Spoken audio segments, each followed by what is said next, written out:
रूहानी जगत के सम्राट परम हजूर स्वामी ज्ञानदास जी महाराज के प्रकाट दिवस के उपलक्ष्य में हम और आप सेट करके बैठ जाओ तू। यहाँ सभी ग्राम के प्रेमी और सत्संगियों के सौजन्य से सत्संग के रूप में आमने सामने हैं। सत्संग की कार्रवाई शुरू करें इससे पहले एक बहुत बुरी खबर हम परसों समाचार पत्रों के माध्यम से सुन रहे हैं कि उत्तर प्रदेश के हाथरस में परसों भोले बाबा के सत्संग का आयोजन हो रहा था और उस आयोजन में भगदड़ हुई। कारण कुछ भी रहा हो, लेकिन उस भगदड़ में 100 आदमियों की जान चली गई। श्रद्धालु अपने इष्ट के यहाँ श्रद्धावश पहुँचते हैं और 100 आदमियों की जान चले जाने से जो शोकातुर परिवार हैं उनको जो पीड़ा हुई है, उनको जो तकलीफ हुई है, उस तकलीफ को कोई बांट तो नहीं सकता, लेकिन हम सब मिलकर के उनको शोक व्यक्त करते हैं, शोकातुर परिवार को सांत्वना देते हैं। जिनके परिवारों से उनके स्वजन उनसे बिछड़े हैं, परम हजूर से प्रार्थना करते हैं उन बिछड़ने वाले स्वजनों की आत्मा को वह अपने ज़हूर में जमा करें, अपने ज़हूर में संभालें और उन परिवार वालों की जो उनसे आशाएं थी उन आशाओं को पूर्ण करने में हुजूर उनको मदद करें, ताकि जिन आशाओं को लेकर वो अपने स्वजनों से जी रहे थे और उनकी गैरहाजिरी में उनको हुजूर दया करें, आशा पूर्ण करें। इसलिए उन सभी दिवंगत आत्माओं की शांति के लिए, ज़हूर में समाने के लिए और उन शोकातुर परिवार को सांत्वना देने के लिए हम तुम सब 1 मिनट का मौन धारण करके उन सबको अपनी अपनी सांत्वना प्रकट करें।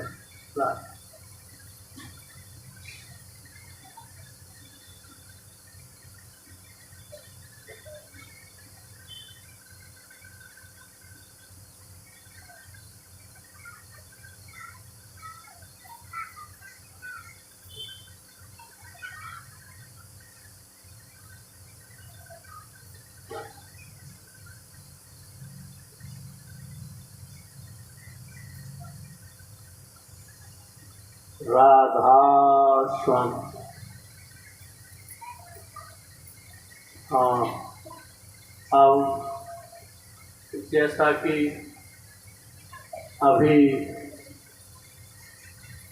महोदय ने बताया कि परम हुजूर स्वामी ज्ञानदास जी का 108वां जन्मदिन प्रकाश दिवस है। 108 संयोग देखो, योगियों में किसी नाम से पहले श्री श्री 108 लिखा जाता है। उनका संबोधन होता है, 8 सिद्धियां होती हैं, अणिमा गणिमा नगमा मध्यमा वगैरह, जो 1 से 8 सिद्धियों को प्राप्त कर लेते हैं। उन योगियों के नाम के आगे 108 लिखा जाता है, लेकिन संत मत में 108 न लिख करके केवल स्वामी शब्द लिखा जाता है। स्वामी का संबोधन होता है, बाद में साहब शब्द करते हैं। कबीर साहब हैं, नानक साहब हैं, रविदास साहब हैं, स्वामी महाराज साहब, चुका है। अब बहुत कुछ हम लोगों ने लिखा है। स्वामी जी महाराज के शरीर के प्रकट होने में बहुत लिखा है। दादाजी राम बिहारी साहब के यहाँ अवतीर्ण हुए, शिक्षा दीक्षा एक उच्च कुलीन की तरह हुई, क्योंकि दादाजी महाराज दिल्ली के 5वें नागरिक थे, समृद्धता में भी, और वैसे LLM थे। डिवाइन नॉलेज पुस्तक अंग्रेजी में लिखी थी, जिसका हिंदी भाषांतर मेरे हुजूर ने किया था। उनकी ऊंचाई घट के अंदर एक झांकी में मिलती है, जो हिंदुस्तान में नहीं समूचे विश्व में किसी ने इतनी स्पष्ट तरीके से रूहानियत की यात्रा का जिक्र नहीं किया है। इसके बाद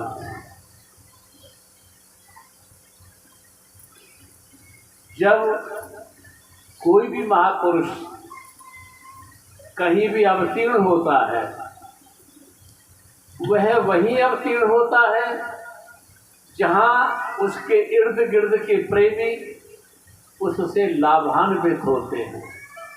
अगर वही रूस में या अमेरिका में या जापान में या ब्रिटिश में प्रकट हुए होते तो हमें उनका दर्शन लाभ नसीब नहीं होता। हम तुमको यहाँ जन्म क्षेत्र में मिला और वो दिल्ली में प्रकट हुए बड़ी आसानी से। जो उनसे लगकर अपने रूहानी कल्याण की यात्रा में बड़े वो लाभान्वित हुए। जिस पथिक को, जिस तट एक नदी शिखर से बहकर उतरकर समुद्र की ओर बहती है मैदानी इलाकों में होकर, जिस पथिक को, जिस नाव द्वारा, जिस मल्लाह के द्वारा, जिस तट से, जिस किनारे से इस पार से उस पार होना होता है, वह पथिक वहीं पहुंच जाता है। हमको तुमको उसी तट से, उसी हुजूर की नाव से और हुजूर के मल्लाह से उस पार जाना हम तुमको नसीब हुए। बुद्ध के ज़माने में जो आए वो बुद्ध को प्राप्त करके भाग्यवान बने। महावीर के ज़माने में, कबीर के ज़माने में, गुरु नानक के ज़माने में, रविदास जी के ज़माने में, स्वामी जी महाराज राजस्थान दयाल के ज़माने में जिसको जिनसे लाभान्वित होकर अपने गंतव्य पर पहुंचना था वो पहुंचते रहे। आगे भी ये सिलसिला जारी रहेगा। बस थोड़ा सा संबोधन करूंगा कि हम जिस माता पिता के मार्ग से इस दुनिया में आते हैं, उन माता पिता से भी हमारा पूर्व जन्मों का संबंध होता है। कैसा ही संबंध रहा हो, चाहे दुख देने का संबंध रहा हो, चाहे सुख देने का संबंध रहा हो, जिस माता पिता के मार्ग से हम इस दुनिया में आते हैं चले आते हैं, और उसी माता पिता के मार्ग से हमारी बहनें आती हैं, हमारे भाई आते हैं, आते उसी रास्ते से हैं। लेकिन उन बहनों के, जो बहनें आई हैं, उन बहनों के प्रारब्ध कर्म उनके साथ होते हैं, उन भाइयों के प्रारब्ध कर्म उनके साथ होते हैं। एक रास्ते से आए जरूर हैं, लेकिन उनके कर्म अलग अलग होते हैं बहनों के, भाइयों के, और यहाँ हमें दिखाई देते रहते हैं। उनकी विषमता हमें दिखाई देती रहती है। भाइयों का जो नसीब है, भाइयों का जो कर्म है, वो बहनों का अलग है, भाइयों का अलग है, तुम्हारा अलग अलग। और क्योंकि इस परिवार में हम जन्मे हैं, एक जगह हमें रहना है, उन भाइयों को भी जो हमारे माता पिता के गर्भ से आए हैं, उन बहनों को भी जो माता पिता के गर्भ से आए हैं, रहना है।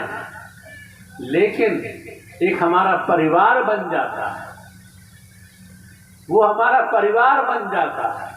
उस परिवार में विभिन्न कर्मों के करने वाले, विभिन्न आचरणों के करने वाले, विभिन्न धारणाओं मान्यताओं में पलने वाले।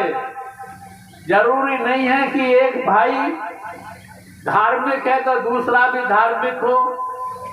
एक भाई अगर सदा सही है तो दूसरा भी सदा ही सही हो।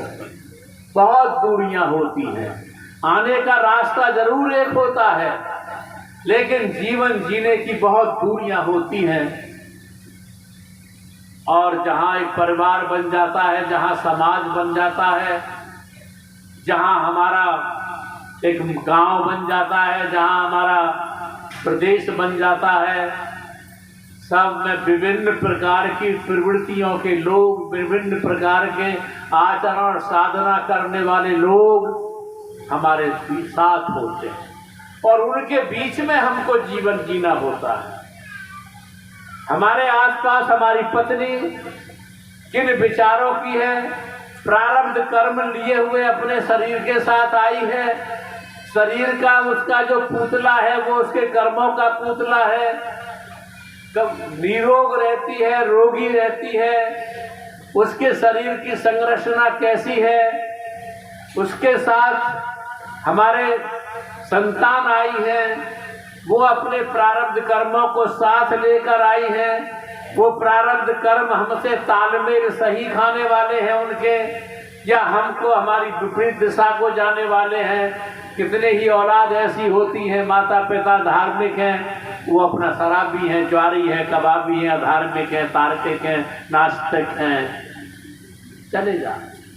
लेकिन हमारे समाज के विद्वानों ने, जिन्होंने समाज की व्यवस्था की है, जिन्होंने हमारे परिवारों की व्यवस्था की है, उन्होंने हमको ये उपदेश न दी है कि हिल मिल कर रहो, प्यार से रहो, सबके साथ रहो, ये हमको उपदेश न दी। लेकिन वो वैचारिक, वो कार्मिक मतभेद हमारे उभरते रहते।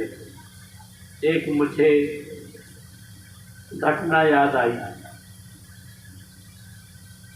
एक आदमी गणितज्ञ था, किसी भी काम को गणित से हिसाब लगा के करता था, गणितज्ञ था। जवान हुआ, उसकी छाती दूर तक फैली और शादी की जाती है। शरीरों के साथी चुने जाते हैं, उन्हें हम शादी का रूप कहते हैं। शादी हुई और पत्नी आती है। पति जो था वो गणितज्ञ था, और पत्नी जो थी वो कवियत्री थी, कवि थी। शादी दोनों की हो गई, और शादी होने के बाद जब रात को उनका सैया शयन हुआ, मिलन हुआ, तो कवियत्री ने अपने पति से कहा, तुम मेरे, मैं तुम्हें अपनी जिंदगी के आसमान में एक चंद्रमा के रूप में देखती हूँ, और तुम्हारे चंद्रमा के प्रकाश से मैं प्रकाशित हूँ, और तुम्हारा प्रकाश ही मेरा आभार है, मेरा आधार है, मेरी चमक है, मेरी प्रतिभा है। कवयित्री ने अपने शब्दों से अपने पति को इन शब्दों से संबोधन किया। जब इन शब्दों से संबोधन किया तो पति ने कहा, क्या बात करती हो तुम, मेरे चेहरे को चंद्रमा से तोड़ती हो, मेरे चेहरे को चंद्रमा से तोड़ती हो। चंद्रमा में तो ऊबड़ खाबड़ गड्ढे दिखाई देते हैं, काले काले निशान जमीन पर रहकर भी दिखाई देते हैं। क्या मैं तुम्हें ऊबड़ खाबड़ गड्ढों वाला चेहरा दिखाई देता हूँ, काला कलूटा दिखाई देता हूँ? मुझे ऐसे चांद की उपमा मत दो। अब वह गणितज्ञ है, वो कवयित्री है। कवयित्री ने अपने भावों को उड़ेला और गणितज्ञ ने उसके भावों को अपने गणित से समझा। तुम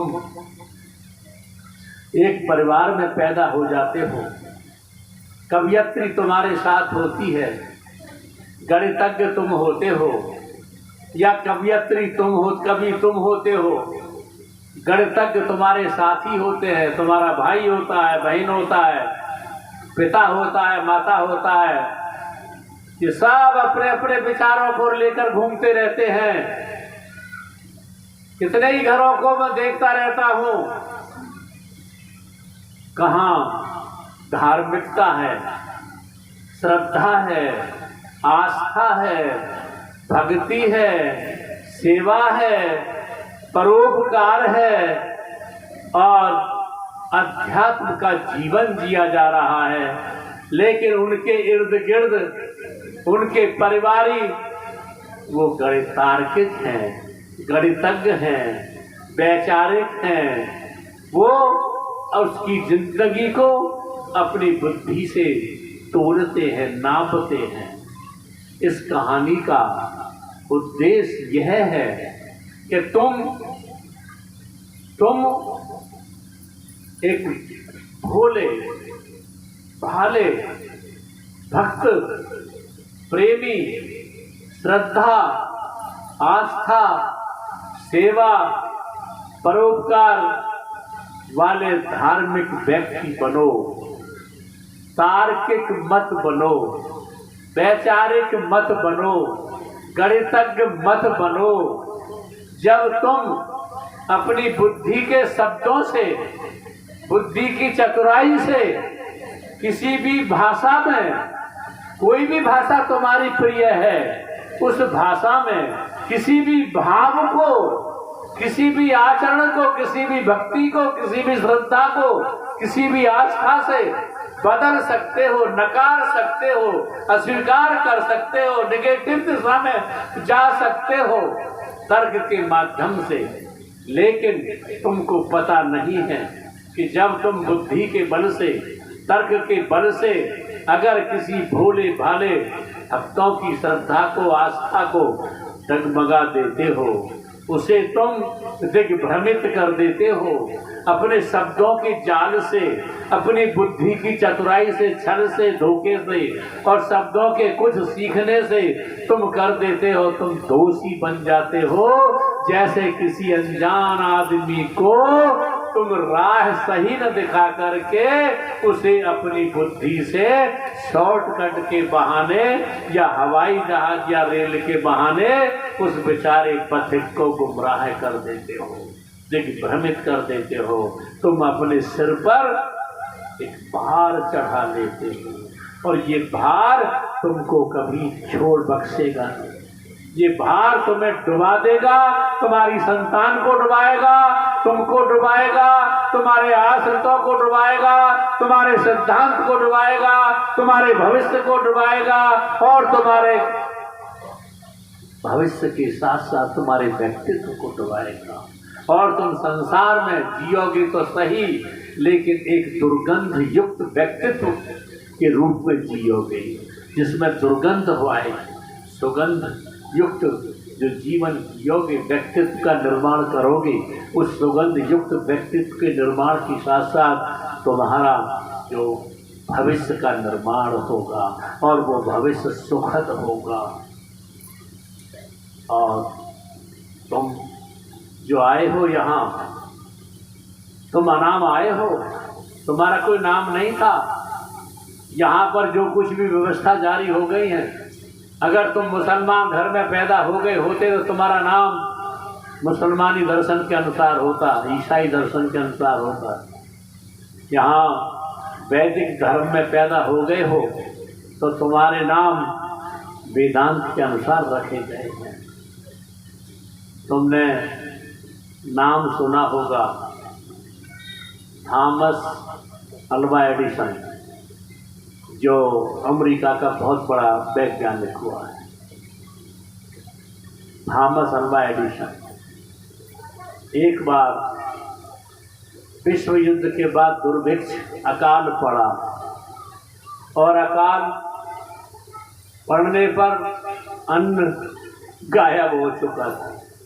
प्राकृतिक त्रासदी थी, प्राकृतिक जो संकट गुजरा पृथ्वी पर, अन्न की कमी हुई और अन्न राशन से मिलने लगा। यहाँ भी बहुत पहले जब कपड़ा लाइसेंस से मिलता था मार्किंग का, हुजूर के यहाँ भंडारे होते थे तो वो चिट्ठी में लिखा करते थे कितने आदमी आ रहे हो बता देना, राशन का इंतजाम करना पड़ता था। तो थॉमस अल्वा एडिसन का ज़माना था, अन्न मिलता था डीलरों के द्वारा। लाइन लगी हुई थी और लाइन में एडिसन भी खड़े थे। लाइन में एडिसन खड़े थे, वहाँ क्रम से चल रहा था, राशन दिया जा रहा था। राशन बांटने वाले ने आवाज़ लगाई, Thomas Alva Edison, Thomas Alva Edison, लेकिन वो खड़े थे और वो टस से मस नहीं हुए। एडिसन के बारे में कहा जाता है कि उन्होंने 100 आविष्कार विज्ञान के किए थे। रेडियो वगैरह जो थे ये एडिसन के 100 आविष्कार थे। बहुत बड़ा वैज्ञानिक था, खड़ा था। राशन वाले ने आवाज लगाई, एडिसन, थॉमस अल्वा एडिसन, लेकिन वो खड़े रहे। उनके पीछे जो खड़ा, सामने आगे जो खड़ा था, पीछे जो खड़ा था, उसने कहा मैंने अखबारों में फोटो छपा देखा है और उस फोटो के मिलान से ऐसा लगता है कि ये जो मेरे आगे खड़े हैं व्यक्ति, ये थॉमस अल्वा एडिसन हो। मैंने इनके आविष्कारों की वजह से इनके फोटो को देखा है, लेकिन ऐसा लगता है कि ये थॉमस अल्वा एडिसन हो। झकझोड़ा गया उनको, कहा कि आप थॉमस एडिसन? हाँ, आगे बढ़ो। राशन, तो वहाँ एक दार्शनिक बैठा है, देख रहा है। उसने कहा यहाँ तुम हीरालाल जो बने हो, उदय सिंह जो बने हो,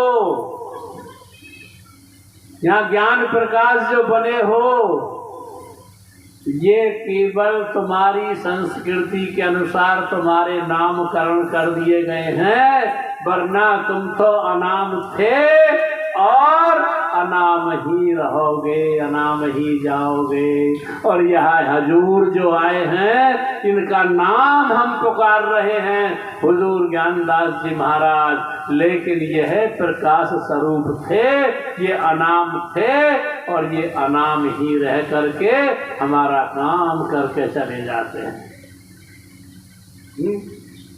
हम ज्ञानदास कहते हैं तुझे, लेकिन है ज्ञान से तू डरना, क्या नाम कहूँ है गुप्ते खुदा, हर नाम से दे तू हुंकारा। किसी भी बुद्ध के नाम से चले आओ, महावीर के नाम से चले आओ, कबीर के नाम से चले आओ, नानक के नाम से चले आओ, राधा स्वामी के नाम से चले आओ, रविदास जी के नाम से चले आओ, मोहम्मद के नाम से चले आओ, जीसस क्राइस्ट के नाम से चले आओ, जरतुस के नाम से चले आओ, आ जाओ, चले आओ किसी भी नाम से, और दोनों भवों के, दोनों आंखों के, दोनों भवों के ऊपर चले आओ।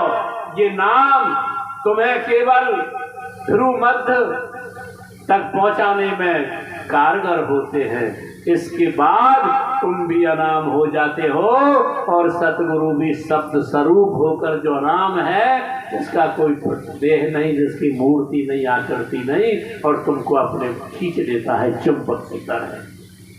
तो लंबी बात नहीं करूँगा, क्योंकि लालटेन छाप वाले बहुत लेट आते हैं, आ गए हैं, भजन भजन सुनोगे उनकी उसमें। और बस मैं तुमसे एक निवेदन करता हूँ, ये गांव मेरा बहुत लाडला, बहुत प्यारा, पहले आया करता था, इस गांव की दीवारें भी बोला करती थी। आज इन गांव की दीवारें कुछ भदमैली सी दिखाई देती हैं, क्योंकि इन मकानों में रहने वाले कुछ बच्चे अपनी जिम्मेवारियों से भटक गए हैं और अपने माता पिता की पहचान को लुप्त करने में लग गए हैं। आज जो कुछ भी तुम हो, अपने माता पिता की श्रद्धा, भक्ति, मेहनत, श्रद्धा, सेवा, आस्था के परिणाम स्वरूप हो। जागृति लाओ, अपने धर्म को, अपने कर्म को, अपने जिम्मेवारियों को पहचानो, और जब तुम अपने उत्तरदायित्व को पहचानोगे, तभी तुम इस लोक का परलोक का कल्याण करोगे। जिस समाज में, जिस परिवार में, जिस गांव में रहते हो, उसका कल्याण करोगे। शराब, मांस, जुआ आदि से बच के रहो, और जितना समय मिला करे अच्छे लोगों की बातें करने में गुजारा करो, अच्छे लोगों की संगति करने में गुजारा करो, अच्छे लोगों के पद चिन्हों पर चल करके अपने गंतव्य को निहारा करो। बस यही आज के प्रकाश दिवस हुजूर ज्ञानदास के जो अबोल हैं, उन्हें मैं अपने शब्दों के माध्यम से कहना चाहता हूँ कि तुम जहाँ के हो वहीं समा जाओ, और इस दुनिया में आए हो, अपनी सुगंध फैला जाओ। दुर्गंध के वातावरण पर अपनी सतह सुगंध की फैला जाओ, ताकि आने वाली पीढ़ियाँ और मौजूद की पीढ़ियाँ तुमको हर्ष के साथ, प्रेम के साथ सम्मानित करें। आपने मेरी बात को बड़ी शांति और प्यार से सुना है, मैं आपका बहुत बहुत आभारी। अंत में आपके अंदर बैठे उसी कुल मालिक को राधा स्वामी।